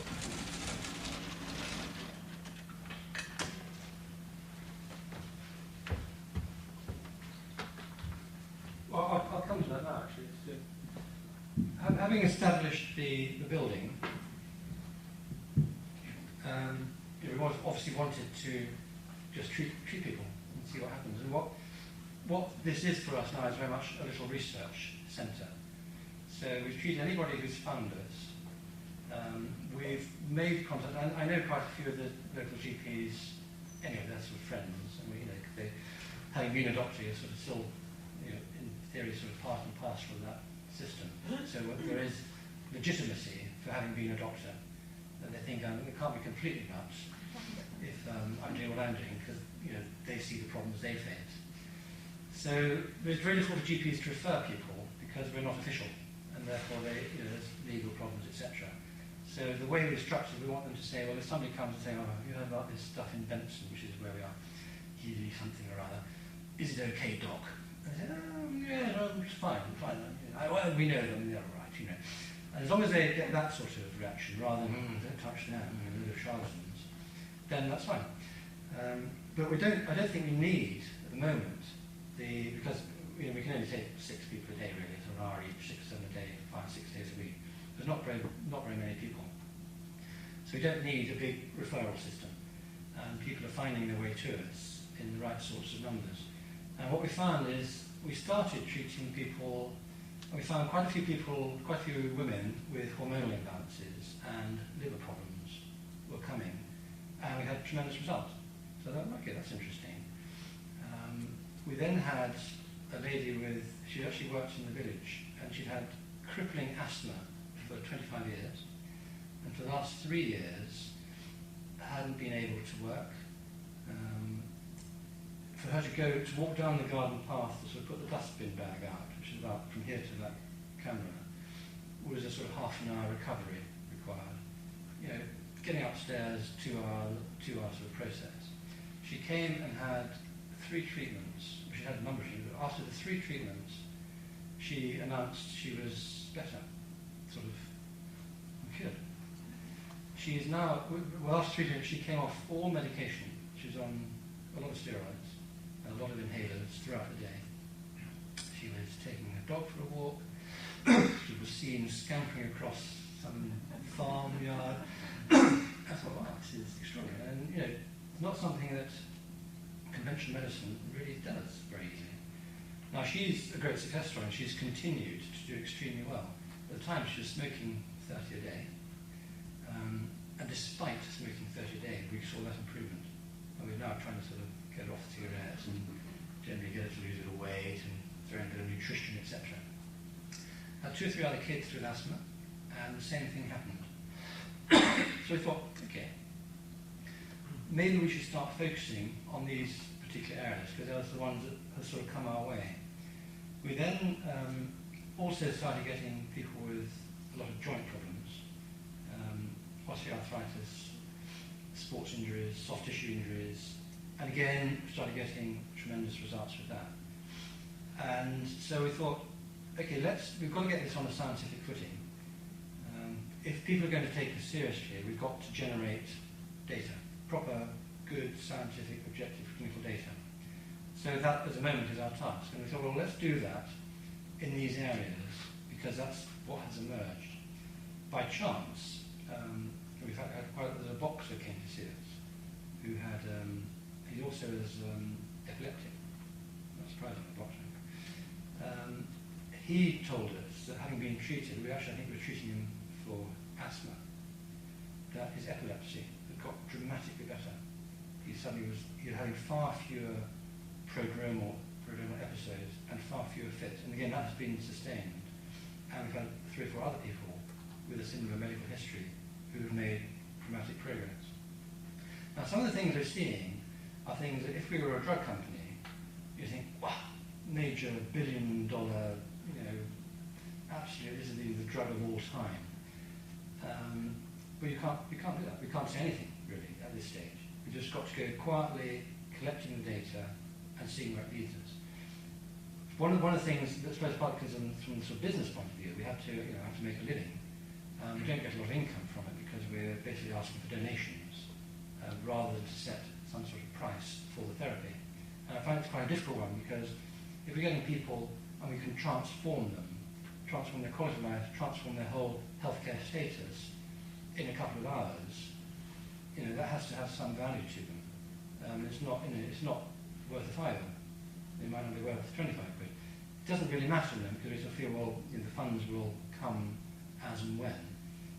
We have to be just patient, and it's a bit of a struggle. And we feel that's the right way forward. We don't want to put people off. I don't want to can't afford this, Helionie therapy, it's far too much, and they're obviously just raking in money. We can't do that at all. So, one of the things from a commercial point of view is I'm determined that what Simon has to offer has to be brought to a much wider audience. There's not a lot of point in having this available for 6 people a day, 5 days a week. Very nice for the people who find this and come, but what about sort of the community at large? So this has to be being done for a purpose, and that's what we're trying to find where it's going to go. It may be that there's hedonics clinics that can be set up. It may be that it just dovetails very neatly into other forms of therapy. I'm also involved with a charity in Oxford, which is looking at a new charity we're setting up, looking at all sorts of forms of holistic healthcare, and making it available to a much wider audience, particularly if people can't afford it, don't understand it.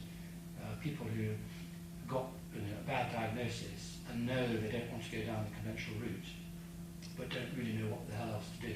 And they know that there's this therapy and that, but where do they get the information, and what are they, and what are the problems, and what to do. So we thought, somehow bring us all together. So there's all these sorts of things going on at the same time, and the hedonics is part of that.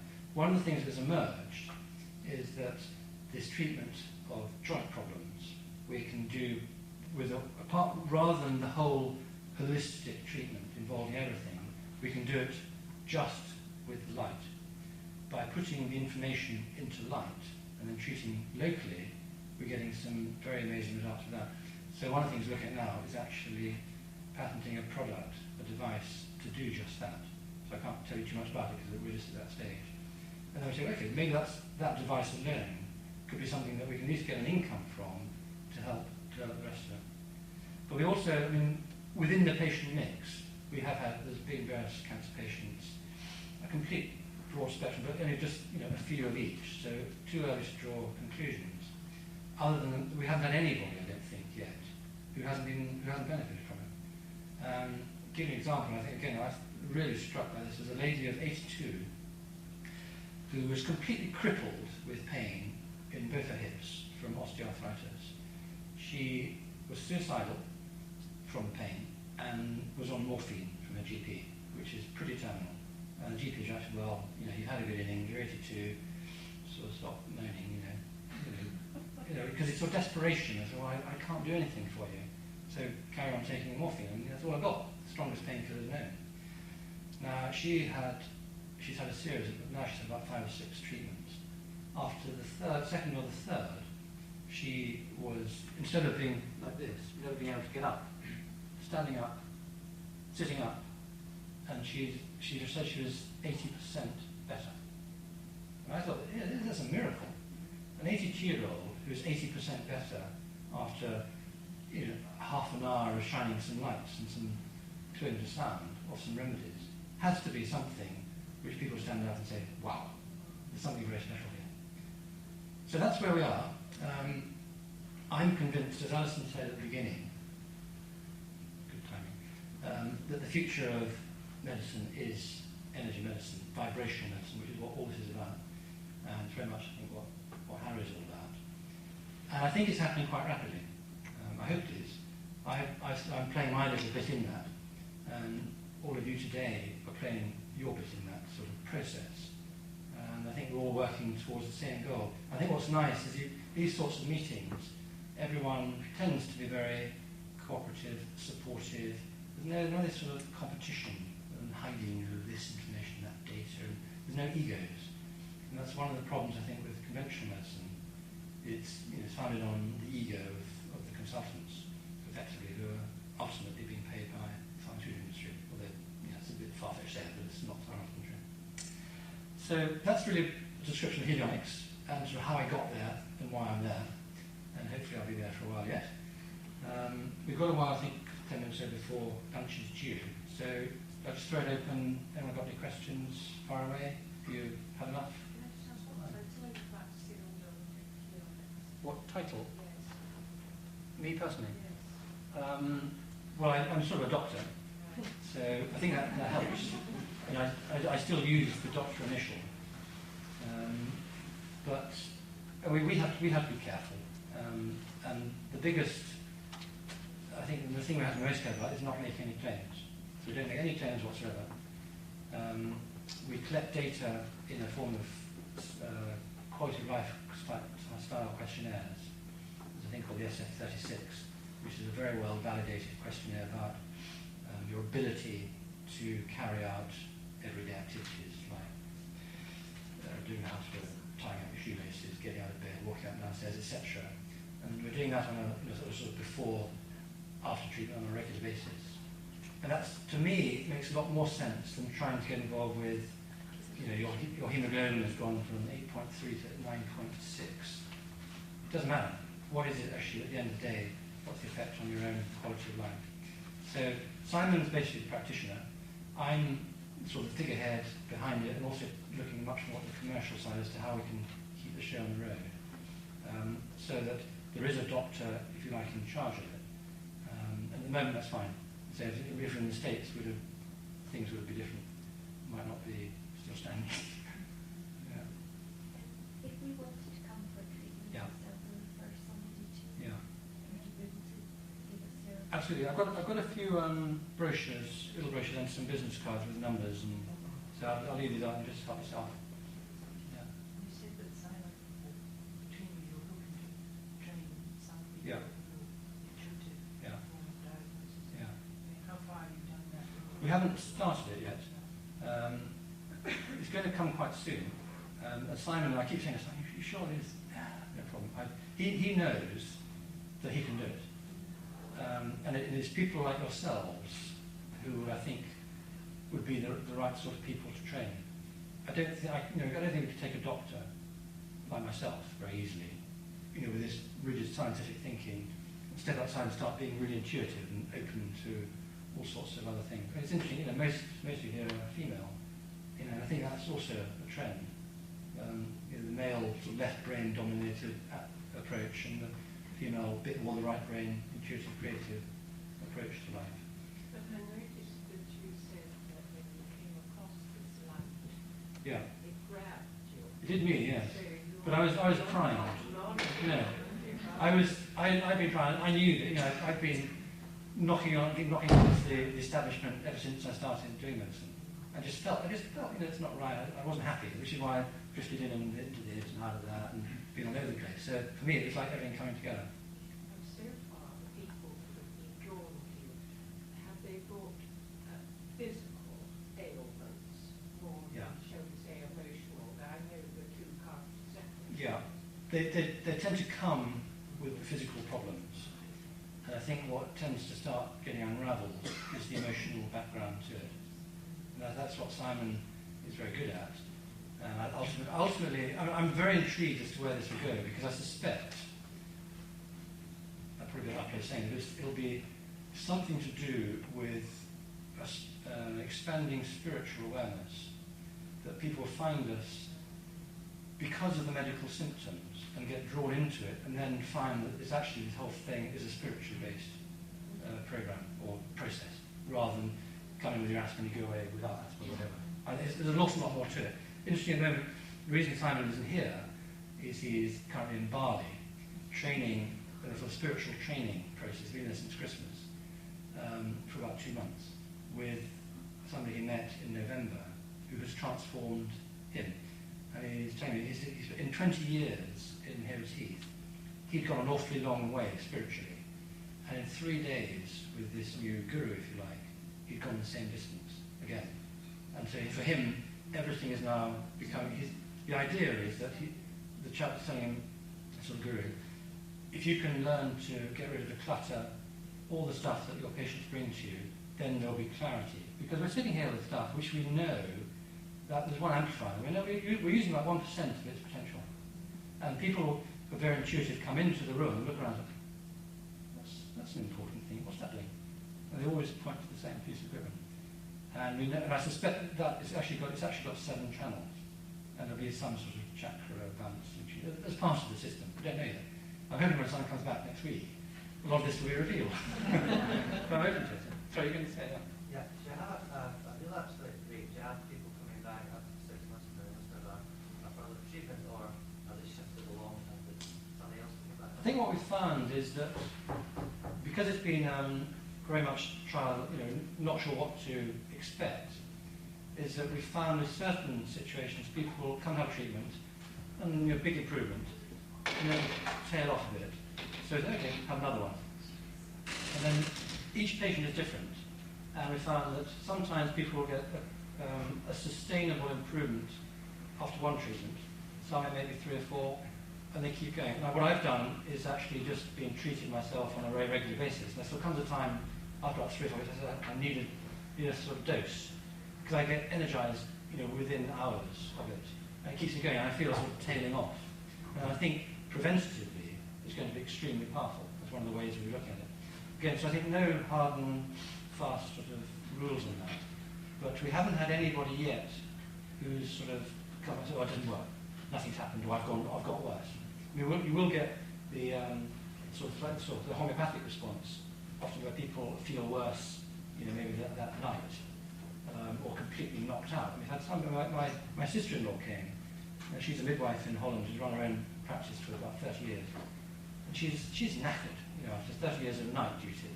And she's tense, and she's lovely, but and Simon, she was here for a couple of days, and so she said, oh, I'll try a quick treatment. Simon gave her 5 minutes of light with no remedies. And he was because he intuitively knows what sort of level to pitch at. And she was knocked out for 48 hours.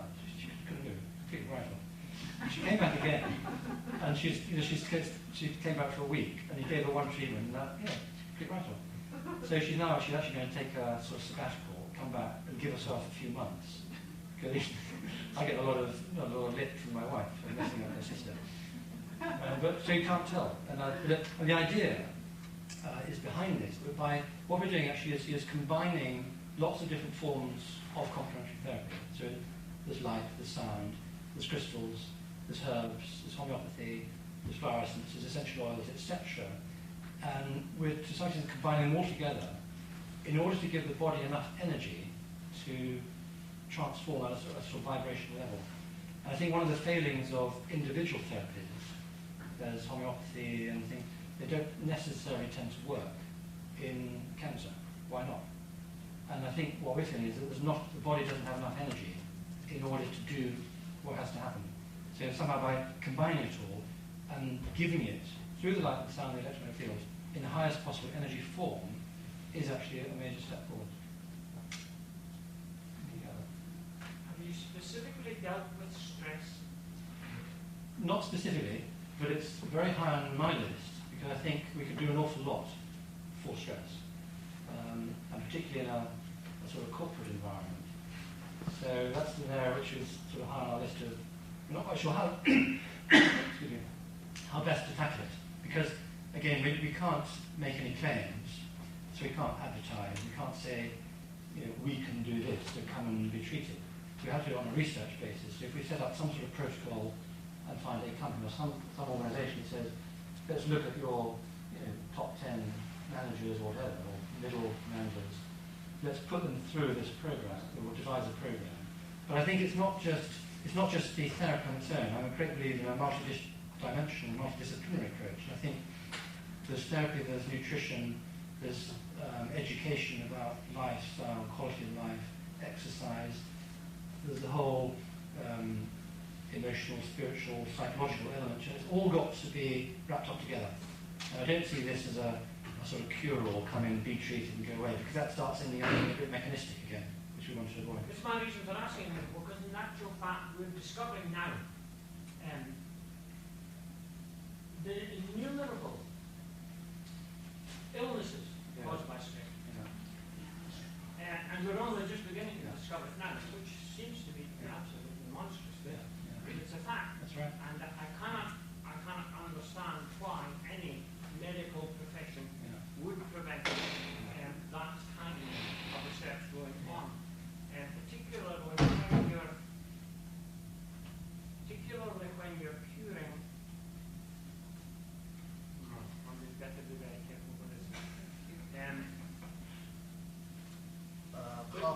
pounds are spent on tranquilizers by pharmaceutical companies, sold to governments for medicine every year. That's one reason.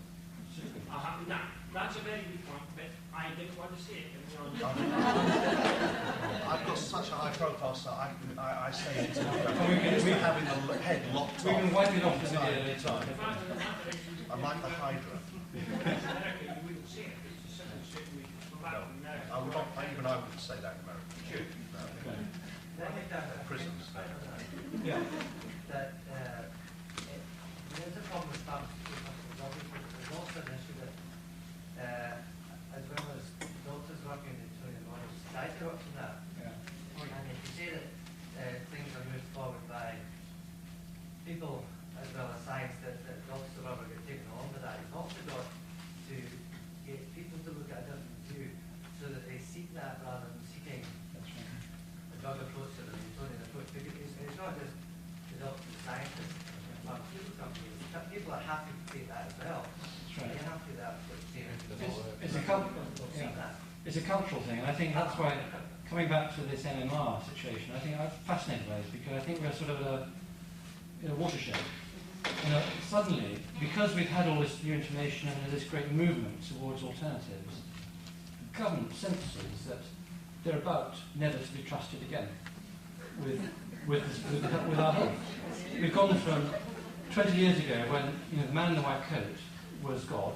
You did what he was told, what you were told. You divested all responsibility for healthcare into the medical profession. We've now swung away from that, and we're just at this sort of pivotal point. And that's why these extraordinary statements from doctors, political statements, like, how can somebody say what this chap Ian Johnson said yesterday?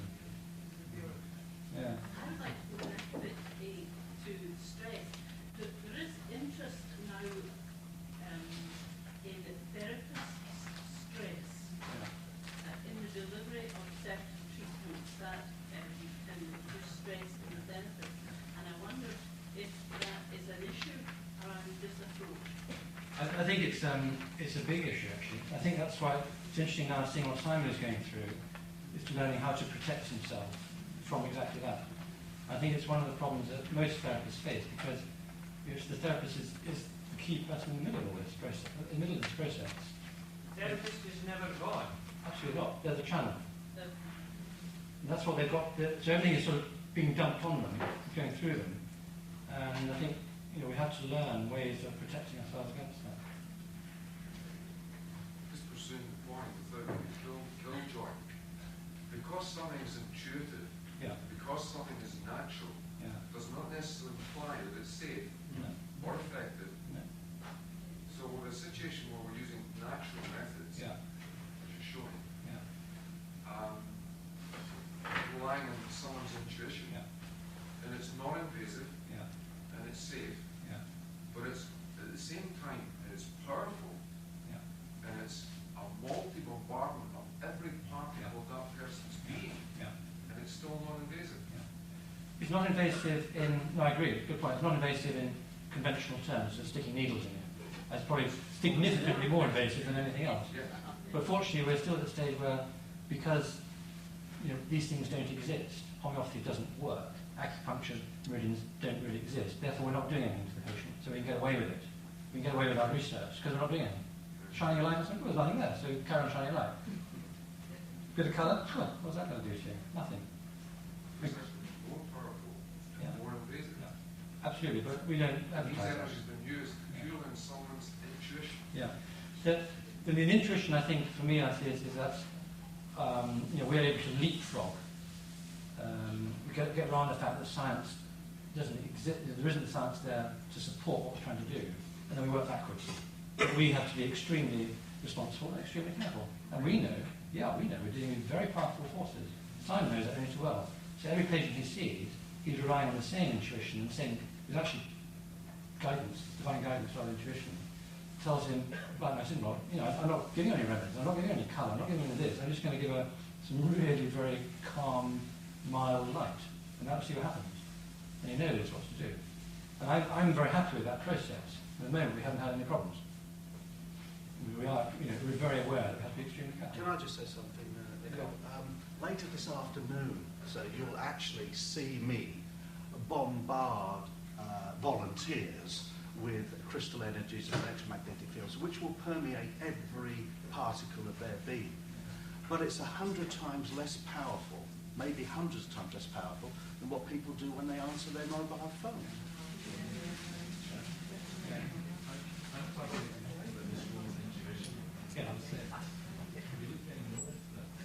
Sorry, into the intuition process you're talking not about. yet. The reason I mention this is that I went to a course in Glasgow by a guy called Jack Lamb, and there's a system called the Minster system. And what he looks at is the involvement of the right brain in what we do in our lives. And one of his latest projects he's working on is called the resonance principle. And I've not been in the course, I don't know anything about it, but the ideas that are coming out of this is based on our intuition and how we should be doing this. I think I'm starting to see it in so many other areas. Well, that's right. Other aspects of our lives. I think, mind ones. well, it starts taking into all the realms of consciousness, what is it, where is it coming from, thought processes. There's actually a very interesting book, which I may have come across, and I'd really recommend it. It's called The Field, published by, written by Nichol Clarke, who she edits this journal called What Doctors Don't Tell You. It's a very, she's coming at it from the point of, right, I will only talk to scientists, I'll keep it totally objectively, I'm a skeptic, convince me. And it just goes through a lot of stuff, and we talk about quantum physics, and goes through these experiments that this chap Ben Minister, which I haven't had time to mention really, about memory effect of water, about move towards digital biology, which is actually very much what we're doing here. You can actually take these electromagnetic signals, not only invade the body with them, you can actually attach them in an email and treat somebody in San Diego and get the same effect. I think it's dramatic. So. It's actually also is the opposite of the computer industry. I understand the computer field is moving towards biologically based computers. Yeah, that's right. Yeah. But it's it's real radical stuff. So most people, one has to tread quite carefully. And resolution of what the tutor in Glasgow. Right. Brilliant.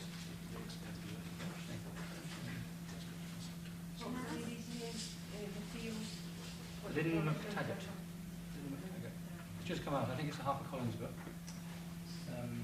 Came out about November. It's a very nice little summary of what's going on. What you're doing is very similar to what Greek therapy. Yeah. You explained the tie-up. You haven't. I don't know how it all ties up. Expanded on that. There's links with everything. There's links with radionics. There's links with this whole memory effect of water. And I think ultimately all these things, eventually will have a nice model that ties them all together. And he's done a couple of records recently, and he's very interested in it. So who's that? Simon, who I'm working with. Yes. But just by chance, he's sort of come across people who suggested he does it. Can I just ask something about the resonance and memory, when you were talking about the colours pulling in remedies? If they are exposed to the light, if you measure that resonance, what do you discover? And if you find it's all on black, is there a way of restoring the memory or accessing the memory? I think if we wipe them out, I think we have a bit of a problem. I think we have to wipe them all again. What I'm very interested in, fact, is what Harry's doing. What I lack at the moment is the ability to show people, ourselves even, a sort of before and after effect of giving somebody something. I mean, if effectively all we're doing is put a little bottle of some liquid into a machine, and we're shining light which we're saying contains that resonant energy, the resonant frequency. Can you show the difference before and after? And if you can, then you can sort of start to prove to people that, there is something going into this, not just a bottle of sort of completely blank water.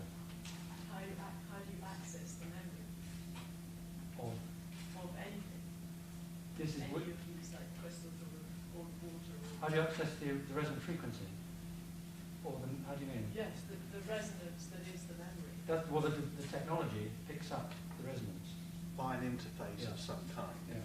And then by amplification. But I guess that's what we're actually showing. Sorry? That's what you'll probably be going I'll be talking about it and demonstrating a few little things, but what you've got there in your setup is far more complicated than I've got, and I have to take my hat off to it. Well, yeah, but I think what ours will come is then we have to simplify it. Because I think, see, everything that's in that cupboard eventually will go into a box. Probably a little some sort of frequency generator. I was going to ask you about portability in the Well, future. yeah. You just answered it. That would have been a problem, especially with the garden shed. Yes, Wow. So even that will actually be miniaturized. Yeah. Wonderful. Yeah. It's fantastic. Yeah.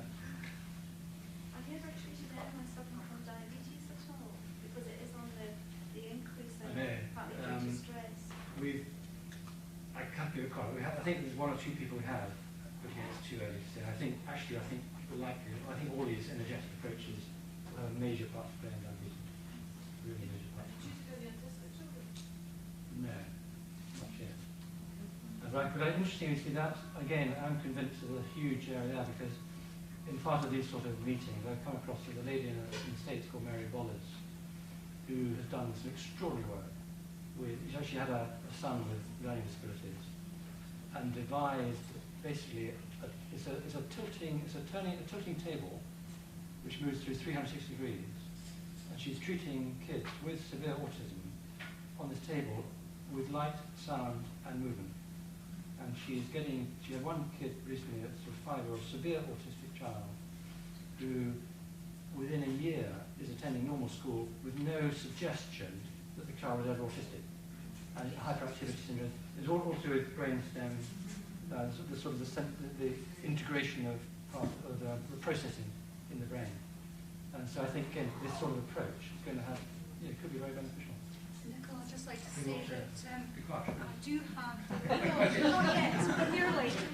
No, but I do have the video of Mary and her work. So I got it, but it's in the US for. I can't. No, I have it in and it is very, very interesting, and her success rate is phenomenal. Yeah. Oh, it's extraordinary. And she actually, I have a really nice story from the Reading conference. Yeah. I flew past her and said, fabulous talk, must meet with you if you're ever in Scotland. She's all great, I'm coming tomorrow. So she ended up staying with us, and she ended up buying a little dog, Joyce, do you remember? Joyce went off and got the dog, and the dog sits on the end of the table. Well, that was 3 years ago. Yes. Well, interesting, because I met up with her again in Cambridge in the summer, and said, if you're ever in Oxford, come by. She rang up down. Exactly the same. She had a daughter, and guess what? Golden retriever. I said, where's the golden? I bought it yesterday.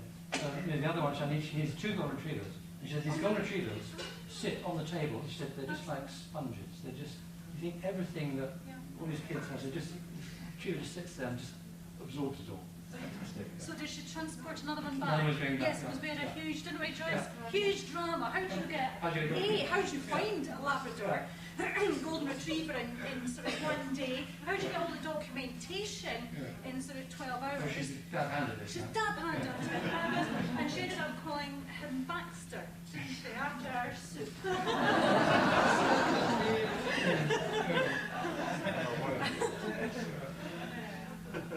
I think that's enough from that.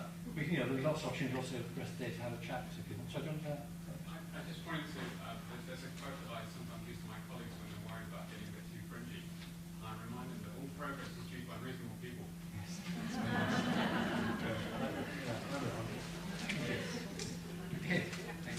Okay, thank you.